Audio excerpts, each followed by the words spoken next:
વિદ્યાર્થીઓના દિમાગની અંદર સૌથી મોટો સવાલ અત્યારે એ ચાલી રહ્યો છે કે ગુજસેટ 2026માં ફિઝિક્સની તૈયારી કેવી રીતે કરવી અને ફિઝિક્સનું પેપર કેવું આવશે. તો ચેપ્ટર વાઇઝ તમારું પેપર કેવું આવશે એની 100% શ્યોરિટી સાથે આજના આ વિડીયોની અંદર હું આવી ગયો છું. હું તમને બતાવવાનો છું કે કયા ચેપ્ટરનું મહત્વ સૌથી વધારે છે, કયા ચેપ્ટરનું મહત્વ સૌથી ઓછું છે અને કયા ચેપ્ટરમાંથી ગુજસેટમાં સૌથી સારો સ્કોર તમે કવર કરી શકો છો. કેમ કે 14 ચેપ્ટર છે, દરેક ચેપ્ટરમાં સેમ ટુ સેમ ક્વેશ્ચન ફિઝિક્સમાં નથી આવતા, કંઈક થોડું ઘણું અલગ આવે છે. બધી જ તમને ગાઈડન્સ હું ફિઝિક્સ રિલેટેડ આજના આ સેશનમાં આપવાનો છું, કેવી રીતે તમારે તૈયારી કરવી જોઈએ જેથી 40 આઉટ ઓફ 40 નો જે તમારો ટાર્ગેટ છે ગુજસેટનો એ તમે તમારો ટાર્ગેટ પૂરો કરી શકો. અને તમે કદાચ નહીં ખ્યાલ હોય કે ગુજસેટ એ બોર્ડ કરતાં પણ મોસ્ટ ઇમ્પોર્ટન્ટ ગેમ ચેન્જર છે. જો તમારે જાણવું હોય, તમે ચેનલ ઉપર પહેલી વખત હોય તો આપણી ચેનલ ઉપર એક લાઈવ સેશન થઈ ગયો છે આના માટે કે ગુજસેટ 2026 30 મિનિટનો લાઈવ સેશન છે. જો આટલું ના જાણ્યું તો તમારી ફિલ્ડિંગ સેટ મસ્ટ વોચ. તમને આટલી માહિતી કોઈ નહીં સમજાવે. આમાં મેં પ્રૂફ સાથે બતાવ્યું છે કે કેમ ગુજસેટ ગેમ ચેન્જર છે. તો એ લાઈવ સેશન ખાસ જોઈ લેજો. સો યસ દોસ્તો, મારું નામ છે પ્રિયેશ પટેલ. આપ સર્વેનું ખૂબ ખૂબ હાર્દિક સ્વાગત છે પ્રિયેશ સર વિદ્યાપીઠ પ્લેટફોર્મની ઉપર. સૌથી પહેલા તો ચેનલ ઉપર નવા હોય તો સબસ્ક્રાઇબ કરી દો, બેલ નોટિફિકેશન ઓન કરી દો. વોટ્સઅપ ગ્રુપમાં નથી જોડાયા તો ડિસ્ક્રિપ્શનની અંદર વોટ્સઅપ ગ્રુપની લિંક છે. વોટ્સઅપ ગ્રુપમાં જોડાયેલા રહેશો તો બધી જ માહિતી મળતી રહેશે. એની પાછળનું રીઝન વોટ્સઅપ ગ્રુપનું એ પણ છે કે વોટ્સઅપ ગ્રુપની અંદરથી તમને આપણા એડમિશન માટેના સેમિનાર થવા માટે જઈ રહ્યા છે મે મહિનામાં. એની માહિતી પણ મળશે, જેમાં 5 સિટી છે: અમદાવાદ, ગાંધીનગર, મહેસાણા, સુરત અને રાજકોટ. થોડાક જ ટાઈમની અંદર ગૂગલ ફોર્મ બહાર આવશે. જેટલી સીટ્સ અમારી પાસે અવેલેબલ છે, મોસ્ટ પ્રોબેબલી દરેક સેમિનારમાં 900 થી 1000 સીટ્સ છે. એ સીટ્સ જેવી ભરાઈ જાય ગૂગલ ફોર્મની અંદર અમે જોતા રહીશું, એ ભરાઈ જશે એટલે ગૂગલ ફોર્મ બંધ થઈ જશે. જે સિટીમાં એકવાર સેમિનાર થશે ત્યાં ફરીથી સેમિનાર નહીં થાય. તો ગૂગલ ફોર્મમાં જોડાયેલા રહેજો. જે આજુબાજુના સિટીના હોય એ પણ તમે નજીકનું જે પણ સેન્ટર લાગતું હોય ત્યાં આવી જજો. ઓનલાઈન તો આપણે બધી માહિતી આપીશું, પણ ઓફલાઈનની રોનક જ કંઈક અલગ હોય છે. અમારી આખી ટીમ તમને બધી જ વસ્તુ સેમિનારમાં સમજાવશે. સાથે સાથે સેશન ચાલુ કરું એની પહેલા આપણી ઇમ્પ્રુવમેન્ટ બેચ પણ લોન્ચ થઈ ચૂકી છે. ઓનલાઈન અને ઓફલાઈન ઇમ્પ્રુવમેન્ટ બેચ છે. ગુજરાત બોર્ડનો નિયમ છે બેસ્ટ ઓફ 2 નો. તો ઇમ્પ્રુવમેન્ટ એક્ઝામિનેશનના આધારે તમે તમારું રિઝલ્ટ ઇમ્પ્રુવ કરી શકો છો, ખૂબ સારું રિઝલ્ટ લાવી શકો છો. અમે લાસ્ટ ટાઈમ પણ ઘણા બધા સારા રિઝલ્ટ આપ્યા છે. અમારા રિઝલ્ટ, અમારી બેચની માહિતી, ફીસ કેટલી છે, ક્યારથી ચાલુ થાય છે, બધું જાણવું હોય તો ડિસ્ક્રિપ્શનની અંદર એક વિડીયો મૂકેલો છે, જોઈ લેજો. સાથે ગુજસેટ પટેલે તરત જ અમે આ બેચ ચાલુ કરવા માટે જઈ રહ્યા છે. એડમિશન ઓપન છે, ઘણા બધા રજીસ્ટ્રેશન થઈ ગયા છે. હવે હું વાત કરું ગુજસેટ માટેની. તો ગુજસેટ માટેની વાત કરું એની પહેલા ઘણા બધા વિદ્યાર્થીઓનું એક કન્ફ્યુઝન હતું કે સર ફ્રી બેચ અને પેઇડ બેચમાં શું ફરક છે અને તમારી ફ્રી બેચ યુટ્યુબ પર ક્યારે ચાલુ થવાની છે, જે વિદ્યાર્થીઓ કદાચ પ્રાઇસ એફોર્ડ નથી કરી શકતા પેઇડ બેચની. તો હવે એકચ્યુઅલમાં અમારી જે પેઇડ બેચની પ્રાઇસ છે એ અત્યારે 1500 રૂપિયા છે 3 સબ્જેક્ટની. મતલબ એક સબ્જેક્ટના ફક્ત ને ફક્ત 500 રૂપિયા થયા. એક સબ્જેક્ટના મિત્રો ખાલી 500 રૂપિયા છે, બરાબર. ઘણા બધા મૂવીઝની ટિકિટ 800 રૂપિયા હોય છે. પોપકોર્ન સાથે 1200-1300 તમે ખર્ચી નાખતા હોવ છો. સ્કૂલની ફી તમે લાખ રૂપિયા ભર્યા, એ સ્કૂલ તમને અત્યારે ગુજસેટ માટે બોલાવવાની નથી. ટ્યુશનમાં લાખ ફી ભરી, એ ટ્યુશન વાળાએ હાથ છોડી દીધો તમને, બરાબર. એટલે આપણે ફક્ત 1500 રૂપિયાની અંદર તમને કેટલી વસ્તુઓ મળે છે હું તમને કહું. રેકોર્ડિંગ વિડીયોઝ મળશે. એક ચેપ્ટરના 80 થી 100 MCQ વિથ સોલ્યુશન રેકોર્ડ કરેલા છે, એ આપણે આપી દઈએ છીએ એડવાન્સમાં. લાઈવ સેશન મંગળવારથી ચાલુ થઈ રહ્યા છે. એ લાઈવ સેશનની અપડેટ ટેલિગ્રામમાં આવે છે. કોર્સમાં ટેલિગ્રામ ગ્રુપ હશે, એમાં તમારે જોડાઈ જવાનું હોય. DPP મતલબ પ્રેક્ટિસ ક્વેશ્ચન્સ મળશે, જાતે પ્રેક્ટિસ કરવાની, સોલ્યુશન પણ આપેલું હશે. ટેસ્ટ મળશે, ચેપ્ટર વાઇઝ ટેસ્ટ છે. ફૂલ સિલેબસની પણ 3 ટેસ્ટ આવવાની છે. કામ ચાલુ થઈ ગયું છે. ચેપ્ટર વાઇઝ તો ટેસ્ટ ઓલરેડી અવેલેબલ છે. ફૂલ સિલેબસની પણ ટેસ્ટ આવવાની છે. તમે તમારા ટાઈમે ટેસ્ટ જેટલી વાર આપ્યો એટલી વાર આપી શકો છો. અને ડાઉટ હેલ્પલાઇન મતલબ ટીચરના નંબર હોય, તમે વોટ્સઅપ પર ડાઉટ ગમે ત્યારે પૂછી શકો છો. ટીચર તમને વિધિન 1 ડે આન્સર આપી દેશે. હવે જે ફ્રી બેચ છે એમાં YT ના સેશન જેટલા અમારાથી પોસિબલ હશે, યુટ્યુબ YT એટલે યુટ્યુબના સેશન, અને તમને ટેસ્ટ આપીશું. આમાં ટેસ્ટ ચેપ્ટર વાઇઝ નહીં મળે, ફૂલ સિલેબસની એક ટેસ્ટ અમે આપવાના છીએ બધા જ વિદ્યાર્થીઓને. તો આ ફ્રી સેશન છે. જે પણ વિદ્યાર્થીઓ આ સેશનમાં જોડાયેલા છે એમને યુટ્યુબના સેશનમાં પણ આવવાનું છે. યુટ્યુબના સેશનની જે PDF હશે એ આ વિદ્યાર્થીઓને બધાને મળશે. તો આમાં તમને 1500 રૂપિયા સાથે ઘણી બધી વધારે વસ્તુઓ મળવાની છે. અને જે વિદ્યાર્થીઓ આમાં છે અને ઇમ્પ્રુવમેન્ટમાં જોડાય છે એમણે ગુજસેટનો જે કોર્સની ફીસ ભરી છે ઇમ્પ્રુવમેન્ટમાંથી માઇનસ થઈ જશે. અને જે ઇમ્પ્રુવમેન્ટમાં સીધા જોડાય છે, બરાબર, હમણાં જ ઇમ્પ્રુવમેન્ટ બેચમાં જોડાઈ જાય છે, એમને ગુજસેટ અમે ફ્રી આપીએ છીએ. તો આ બી તમારા માટે બેસ્ટ ઓફર છે. પછી તમારું ડિસિઝન છે. અમે યુટ્યુબ પર પણ સેશન બહુ જલ્દીથી ચાલુ કરવાના છીએ. એક આખું ટાઈમ ટેબલ લઈને આવીશું. વધારે માહિતી માટે 9825799458 ઉપર તમારે મેસેજ કરવાનો છે બેચમાં જોડાવવું હોય તો. હવે હું તમને આખું એનાલિસિસ કહું છું. આ એનાલિસિસ મેં બહુ જ મહેનત કરીને 2018 થી બનાવ્યું છે. 2018, 19, 20, 21, 22, 23, 24, 25 અને 26 નું પેપર કેવું આવશે એ હું તમને એનાલિસિસ આજે આપવા માટે જઈ રહ્યો છું. તો તમે ધ્યાનથી જોજો.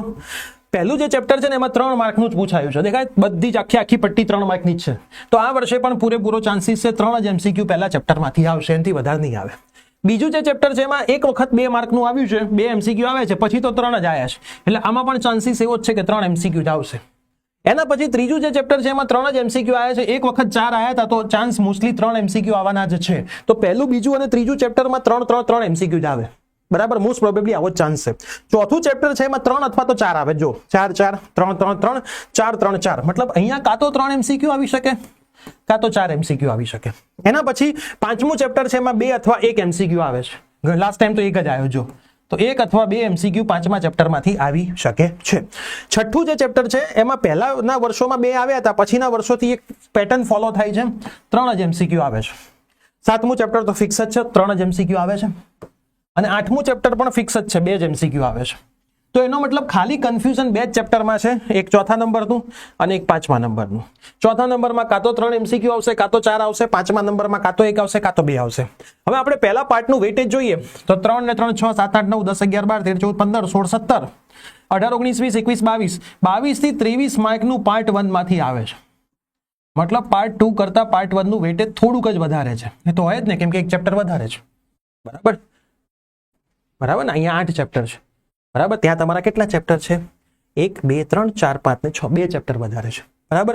એટલે રેશિયો થોડોક પાર્ટ 1 ને પાર્ટ 2 નો મિસકમ્યુનિકેશનમાં છે, એટલે થોડું આવું તો રહેવાનું, બરાબર. એટલે તમારે એવું જ માનીને ચાલવાનું કે ભાઈ 50% ચેપ્ટર હોય તો 20 માર્કનું આવે, 20 પ્રશ્નો આવે, બરાબર. 50% ચેપ્ટર હોય, 7 ચેપ્ટર હોય તો 20 માર્ક, બીજા 7 એટલે 20 માર્ક, આવું સિમ્પલ માનીને ચાલવાનું, બરાબર. હવે આપણે 9મા ચેપ્ટરની વાત કરીએ. 9મા ચેપ્ટરનો તમે રેશિયો જોશો તો 4 3 4 4 3 4 4 3, લાસ્ટ ટાઈમ 3 નું આવ્યું, તો કાં તો 3 માર્ક કાં તો 4 માર્કનું આવી શકે છે. 10મું ચેપ્ટર છે એમાં 3 માર્કનું જ પેટર્ન ફોલો થાય છે, ક્યારેક 2 માર્કની થઈ છે, પણ તમે એવું માનીને જ ચાલો કે 3 માર્ક આવશે ને આવશે. 11મા નંબરમાં 3 અથવા 4, 2 માર્કનું એક જ વાર પૂછાયું, 2 વાર પૂછાયું છે, પણ તમે એવું માનીને ચાલજો કે 3 અથવા 4 માર્કનું આવશે જ. એના પછી 12મું ચેપ્ટર છે એમાં અહીંયા તો કંઈ નહોતું આવ્યું, પછી પેટર્ન ફોલો થઈ રહી છે 2 3 2 3 2 3 ની, તો 3 અથવા 2 પ્રશ્નો આવી શકે છે. 13મું ચેપ્ટર છે એમાં મોસ્ટ પ્રોબેબલી 3 માર્કની પેટર્ન ફોલો થઈ છે, પણ લાસ્ટ ટાઈમ એવું થયું 2 માર્કનું આવ્યું, એટલે આપણે એવું માનીને ચાલીએ 2 અથવા 3 માર્કનો પ્રશ્ન આવી શકે છે. 14મા ચેપ્ટરમાં પહેલા વધારે પૂછાતું હતું, કેમ કે ગેટ વાળા પ્રશ્નો હતા, હવે ગેટ સિલેબસમાં નથી, એટલે છેલ્લા ઘણા ટાઈમથી જુઓ 3 કે 2 3 કે 2, તો પણ મોસ્ટ પ્રોબેબલી 3 માર્ક તો તમે ગણીને જ ચાલો, જો 3 3 3 3 3 3, એટલે આ બધામાં 3 કે 4 3 કે 4 એવા માર્કનું આવતું હોય છે. તો એનો મતલબ થયો મોસ્ટ પ્રોબેબલી તમે જોશો ને તો જો 3 3 3 3. 5મું ચેપ્ટર એવું છે કે જેમાંથી ઓછા પૂછાય છે, 8મું ચેપ્ટર એવું છે કે જેમાંથી ઓછા પૂછાય છે, બાકી તો 3 3 જ છે. એટલે પહેલા પાર્ટની અંદર 5મું અને 8મું ચેપ્ટરનું વેટેજ થોડુંક ઓછું છે, બાકી બધાનું સેમ ટુ સેમ છે.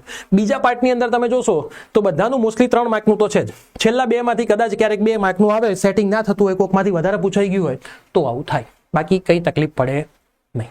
તો એનો મતલબ કે ગુજસેટની અંદર તમને એવું લાગતું કે બધું તમે નહીં કરી શકો, તો તમે 5મું અને 8મું ચેપ્ટર છોડી શકો છો. વધુમાં વધુ તમારા 35+ તો આવે છે, 35+ તો તમારા માર્ક આવે છે. હવે તમારે સારી તૈયારી કરવી હોય તમારે શું કરવું જોઈએ? તો સૌથી પહેલા તો ફિઝિક્સની અંદર દરેક ચેપ્ટરના સૂત્રો તૈયાર કરી લેવા જોઈએ. આ પહેલું મોસ્ટ ઇમ્પોર્ટન્ટ કામ છે. ગુજસેટના પેપરનું લેવલ કંઈ બહુ અઘરું હોતું નથી, બોર્ડનું જેટલું લેવલ હતું એટલું જ લેવલ હોય છે. જૂના પેપર જોવાય, છૂટ છે જોઈ લેવાના, બરાબર.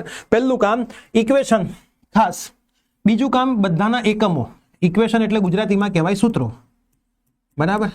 પછી છે યુનિટ એટલે કહેવાય એકમો, બરાબર. ત્રીજું છે MLTA મતલબ ડાયમેન્શનલ ફોર્મ્યુલા, પારિમાણિક સૂત્ર, બોર્ડમાં પૂછાયું હતું ને વિદ્યુત ક્ષેત્ર ઇલેક્ટ્રિક ફિલ્ડ, એમ કંઈ પૂછાશે. PYQ એટલે જૂના વર્ષના પ્રશ્નો. સર કેટલા વર્ષના હું કરું? તો જો 2025 2024 2023 2022 2021 અને 2020, આટલા વર્ષના પ્રશ્નો તો તમારે જોઈ જ લેવા જોઈએ. 1 2 3 4 5 6 વર્ષના પ્રશ્નો થયા, 40 એકમાં આવે એટલે 240. આટલા પ્રશ્નો તો બેટા તમારે ખાસ જોઈ જ લેવા જોઈએ, બરાબર. જેને કંઈ નથી કરવું, બરાબર, બહુ વધારે મહેનત નથી કરવી, આટલી મહેનત તો કરવી જ જોઈએ, તો એ સારા માર્કે પહોંચી જશો. એટલે ગુજસેટ મિત્રો ગેમ ચેન્જર હતી, ગેમ ચેન્જર છે, ગેમ ચેન્જર રહેવાની છે. મહેનત કરશો તો જ સારા માર્ક આવશે. નેગેટિવ માર્કિંગ છે, ખાસ ધ્યાન રાખજો. નેગેટિવ માર્કિંગ હું થોડું સમજાવું તો કોઈ ક્વેશ્ચન છે ને તમે સાચો લખો છો તો તમને 1 માર્ક મળે છે, બરાબર. કોઈ ક્વેશ્ચન તમે ટીક કરો છો અને ખોટો લખો છો, બરાબર, રોંગ લખો છો, તો 1 માર્ક તો તમારો જાય છે. 0.25 નેગેટિવ પણ છે, એટલે આ કેસમાં તમારા 1.25 જાય. કોઈ ક્વેશ્ચન તમે છોડી જ દો છો, કંઈ ટીક નથી કરતા, તો તમારો 1 માર્ક જ કપાય, બરાબર, 1 માર્ક જ કપાય. ઠીક છે, કોઈ ક્વેશ્ચન છે તમે ટીક કરો છો એને ભૂસીને બીજો ટીક કરો છો, ચોકડી મારીને આવું કરો, આમ ચોકડી મારીને તમે બીજો ટીક કરો પાછો, તો આ કેસમાં તમારો 1 માર્ક તો જાય જ, બીજો એક નેગેટિવ થાય એટલે 2 માર્ક તમારા જાય. આ વાળો ફંડો બહુ ખરાબ ફંડો છે, એટલે ખાસ આવું તો પેપરમાં આપણે કરવાનું થતું નથી. એટલે હું તમને ખાસ કહીશ કે OMR શીટ લાવી દેજો માર્કેટમાંથી, ગૂગલમાં મળી જશે. પ્રેક્ટિસ OMRમાં જ કરજો અને પ્રેક્ટિસ ક્વેશ્ચન છોડવાની કરજો. બરાબર, જે રેન્કર વિદ્યાર્થીઓ છે એને એ નથી જોવાનું કે હું 40માંથી 40 કેવી રીતે એટેમ્પ્ટ કરીશ, હું 40માંથી 1 કે 2 કયા છોડીશ કે જે મને નેગેટિવ માર્કમાં જતા બચાવશે, એ માઇન્ડસેટ રાખવાનું છે. જે રેન્કર છે એમની વાત છે, જે નોર્મલ 30-35માં છે એમને તો હું કહીશ કે ખાસ નેગેટિવ બહુ કરતા જ નહીં. મેં દર વર્ષે ગુજસેટમાં એવા વિદ્યાર્થીઓ જોયા છે કે જેનો સ્કોર સારો થતો હોય પણ એને રોંગ એટલા બધા કરી નાખ્યા હોય કે સારા સ્કોરનો એટલો નેગેટિવ કરતો ક્યાંય પહોંચી ગયો હોય માઇનસમાં. એટલે નેગેટિવ માર્કિંગ બહુ ખરાબ છે ગુજસેટનું. તમે કોઈ દિવસ પ્રેક્ટિસ નથી કરી. અમે કદાચ એક ઓફલાઈન એક્ઝામિનેશનનું આયોજન કરવા માટે જઈ રહ્યા છીએ ગાંધીનગર અમારા સેન્ટર ઉપર, પણ અમારા સેન્ટર પર 4 ક્લાસની સુવિધા છે. દરેકમાં 40થી 50 બેસી શકે, તો 200 વિદ્યાર્થીની સુવિધા છે. એટલે આજુબાજુ અમે વાત પણ કરી છે, અમને બીજા ક્લાસ મળી જાય છે અને કંઈક અમારે નોમિનલ ફીસ રાખવી છે, જેથી અમને કન્ફર્મેશન ખબર પડે કે આટલા આવવાના છે. કેમ કે અમારે પેપરની પ્રિન્ટ કાઢવી પડશે, OMRની પ્રિન્ટ કાઢવી પડશે, તમને પેન અમે આપીશું, પાણીની બોટલ અમે આપીશું, ખાલી તમારે કેલ્ક્યુલેટર અને પાટિયું લઈને આવવાનું, તમારું બીજું કંઈ જ લઈને નહીં આવવાનું. બરાબર, બાકી બધી જ અમે વ્યવસ્થા અહીંથી આપીશું. એટલે એના માટે અમે એક નોમિનલ ચાર્જ લઈશું, જે ખર્ચો અમારે આવતો હશે અમે તમારા પાસે લઈશું. એટલે અમને કન્ફર્મેશન પણ મળશે કે આટલા વિદ્યાર્થીઓ આવવાના છે, આટલા વિદ્યાર્થીની પ્રિન્ટ કાઢવાની છે. બરાબર, અને તમે સરસ રીતે પેપરે આપી શકશો. એટલે અમે પ્લાનિંગ કરી જ રહ્યા છીએ. તો શું ઓફલાઈન એક્ઝામિનેશન તમારે જોઈએ છે ગાંધીનગરમાં? તો આ વિડીયોમાં કમેન્ટ કરજો. જોઈએ છે કેટલી કમેન્ટ આવે છે. નોમિનલ પ્રાઇસ એટલે 100 રૂપિયાથી અંદર જ હશે, 3 વિષયની ફીસ. બરાબર, એ તમે જે આવશો, બરાબર, પાણીની બોટલ આપીશું, પેન અમે આપીશું, ખાલી પાર્ટીઓને તમે કેલ્ક્યુલેટર લઈને આવશો, પેપર અમે આખું મસ્ત મજાનું પ્રિન્ટ કાઢીને આપીશું, OMR શીટે અમે આપીશું, એની જ અમે ફીસ લઈશું. જે અમારો ખર્ચો થતો હશે એટલું જ લઈશું. એટલે અમારું એક કન્ફર્મેશન થઈ જાય કે તમે આવવાના છો. બરાબર, એટલે વિદ્યાર્થીઓનો બહુ બધી રિક્વેસ્ટ હતી કે સાહેબ એક ઓફલાઈન એક્ઝામનું આયોજન કરો, કેમ કે અમારા સાહેબો, સ્કૂલના સાહેબો તો કશું કરતા નથી, તો તમે આયોજન કરો તો વિદ્યાર્થીને આ થોડું માર્ગદર્શન મળે અને થોડી તમે એ વખતે ટિપ્સ પણ આપજો. એટલે અમારી ટીમ પણ ત્યાં હાજર રહેશે. તો કમેન્ટ કરજો, જોઈએ છે કે નહીં એ પણ તમને અમે કહીશું. તો આખું એનાલિસિસ બેટા મેં તમને કહી દીધું છે. તો આટલી તો તૈયારી સરસ રીતે કરી જ લેજો. હજુ પણ કદાચ કોઈને ગુજસેટની બેચમાં જોડાવવું છે તો આપણી એપ્લિકેશનમાં તમે જોશો, બોર્ડ અને ગુજસેટના ફોલ્ડરમાં જશો, એમાં ઇંગ્લિશ મીડિયમ અને ગુજરાતી મીડિયમના સેપરેટ કોર્સિસ અવેલેબલ છે. ત્યાંથી પણ તમે પેમેન્ટ કરી શકશો. આ નંબર પર કોન્ટેક્ટ કરીને પણ તમે પેમેન્ટ કરી શકશો. ડિસિઝન તમારું છે, મહેનત તમારે કરવાની છે. હું એવી આશા રાખું કે દરેક વિદ્યાર્થીઓ દરેક સબ્જેક્ટ્સમાં મિનિમમ 35+ તો જાય. એના માટે મહેનત બહુ કરવી પડશે, ડેડિકેશન માગશે. મહેનત નહીં કરો તો દિવસો પૂરા થઈ જશે. તો સરસ તૈયારી કરતા રહેજો.